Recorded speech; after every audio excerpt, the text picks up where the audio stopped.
Hi everyone, we have the May 2023 market insights to share with you, and it was quite an exciting month.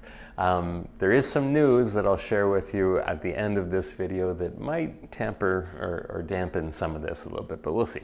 Okay, so April versus May, a 30% increase in sales volume, so a huge increase in sales volume. Now we do see seasonal fluctuations.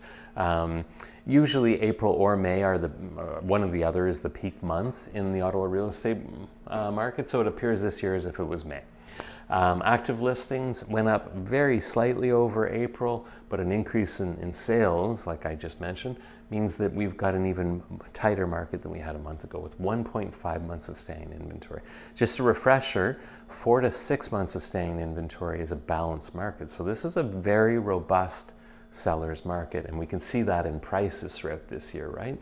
606 in December, then 613, 632, 674 in the month of May, which is essentially the same as April. So market gets tighter, prices start going up, we see multiple offers, we see offer dates, etc.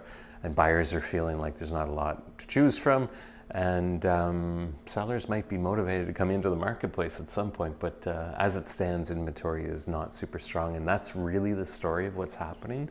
We're not carrying that much inventory. That's really what's happening.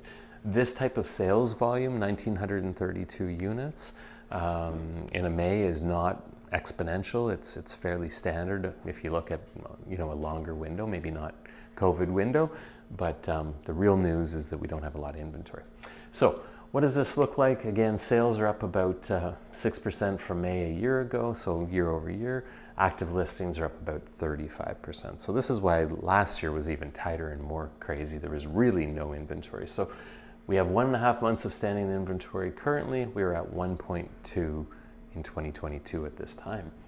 That was what precipitated all these interest rate hikes to see if we couldn't slow the market, put inventory in place. It had some impact, but this is quite robust still, isn't it?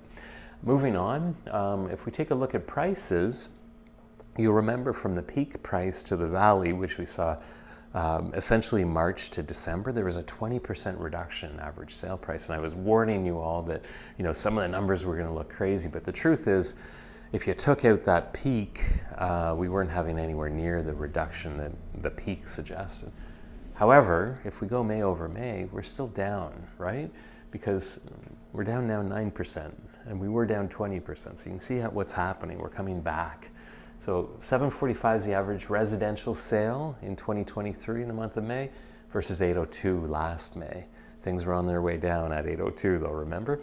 And condos are an 8.1% decrease from a year ago.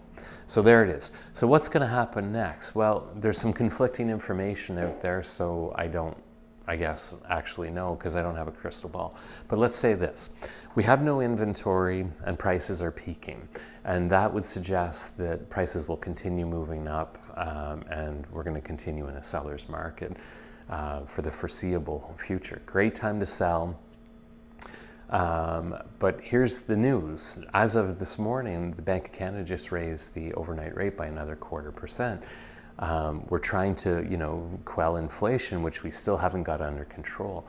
So 0.25 will have a bit of a ripple effect. It's not a huge difference, but it does start to make people nervous about the affordability, right? And what they're attempting to do, that's what the Bank of Canada is wanting to do, is kind of pull affordability out of the marketplace, slow things down, get inflation in order. So, you know what?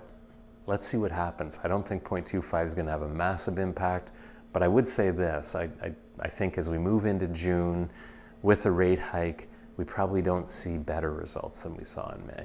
Status quo, perhaps a slight softening. That's probably the range of where we'll be. Hold on to that prediction. Let's see what I have to share with you at the end of June.